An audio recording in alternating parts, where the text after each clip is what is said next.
Oleh karena terperiksa telah terbukti secara sah dan meyakinkan melakukan pelanggaran kode etik dan kode perilaku sebagaimana telah dipertimbangkan di atas, maka selanjutnya majelis akan mempertimbangkan sanksi yang akan dijatuhkan kepada terperiksa. Menimbang bahwa berdasarkan ketentuan Pasal 16 angka 1A Peraturan Dewan Pengawas nomor 3 tahun 2021, pelanggaran terhadap ketentuan pasal 4 ayat 2 huruf A dijatuhkan sanksi berat. Pasal 15 angka 1A Peraturan Dewan Pengawas nomor 3 tahun 2021, pelanggaran terhadap ketentuan pasal 4 ayat 1 huruf J dijatuhkan sanksi sedang. Pasal 14 angka 5A Peraturan Dewan Pengawas nomor 3 tahun 2021, pelanggaran terhadap ketentuan pasal 8 huruf E dijatuhkan sanksi ringan.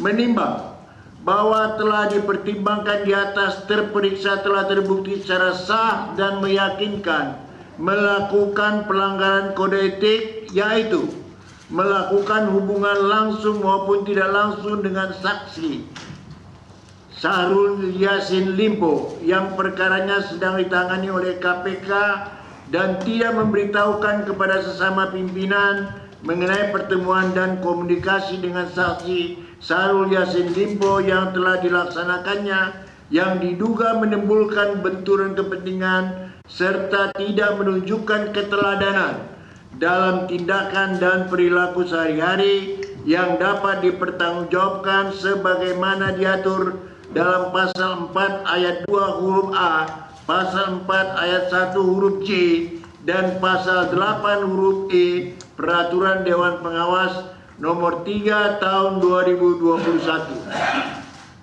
Menimbang bahwa berdasarkan ketentuan pasal 9 ayat 2 Peraturan Dewan Pengawas nomor 3 tahun 2021, dalam hal suatu peristiwa pelanggaran etik terdapat beberapa perbuatan dengan tingkat saksi yang berbeda-beda, maka sanksi yang dijatuhkan adalah sanksi yang terberat.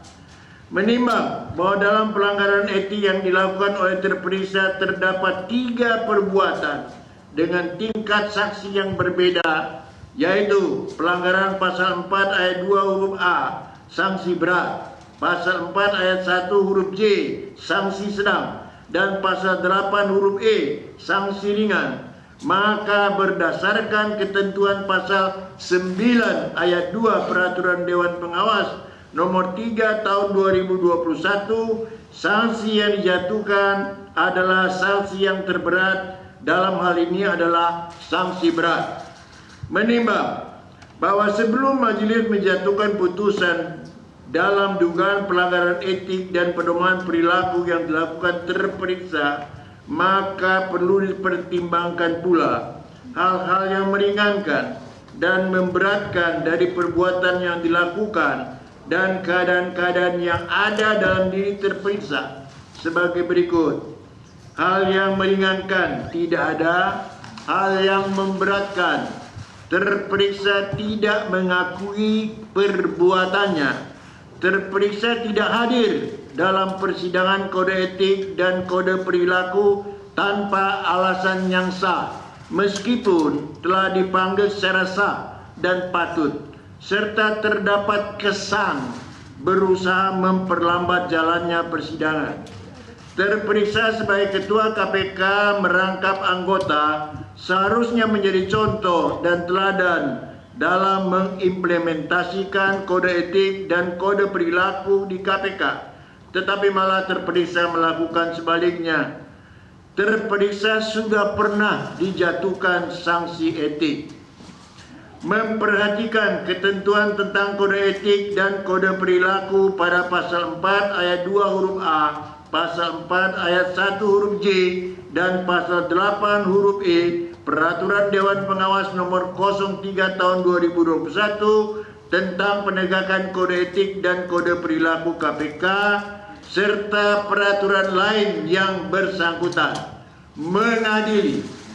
1. Menyatakan terperiksa Saudara Firly Bahuri telah terbukti secara sah dan meyakinkan melakukan pelanggaran kode etik dan kode perilaku, yaitu melakukan hubungan langsung maupun tidak langsung dengan Syahrul Yassin Limpo yang perkaranya sedang ditangani oleh KPK dan tidak memberitahukan kepada sesama pimpinan mengenai pertemuan dan komunikasi dengan Syahrul Yassin Limpo yang telah dilaksanakannya yang diduga menimbulkan benturan kepentingan serta tidak menunjukkan keteladanan dalam tindakan dan perilaku sehari-hari yang dapat dipertanggungjawabkan sebagaimana diatur dalam pasal 4 ayat 2 huruf A, pasal 4 ayat 1 huruf J, dan pasal 8 huruf E Peraturan Dewan Pengawas Nomor 3 Tahun 2021 tentang penegakan kode etik dan kode perilaku. Kedua, menjatuhkan sanksi berat kepada terperiksa berupa diminta untuk mengajukan pengunduran diri sebagai pimpinan KPK. Mengumumkan putusan ini pada media jaringan milik komisi yang hanya dapat diakses oleh insan komisi dan atau lainnya sesuai dengan peraturan Dewan Pengawas tentang penegakan kode etik dan kode perilaku.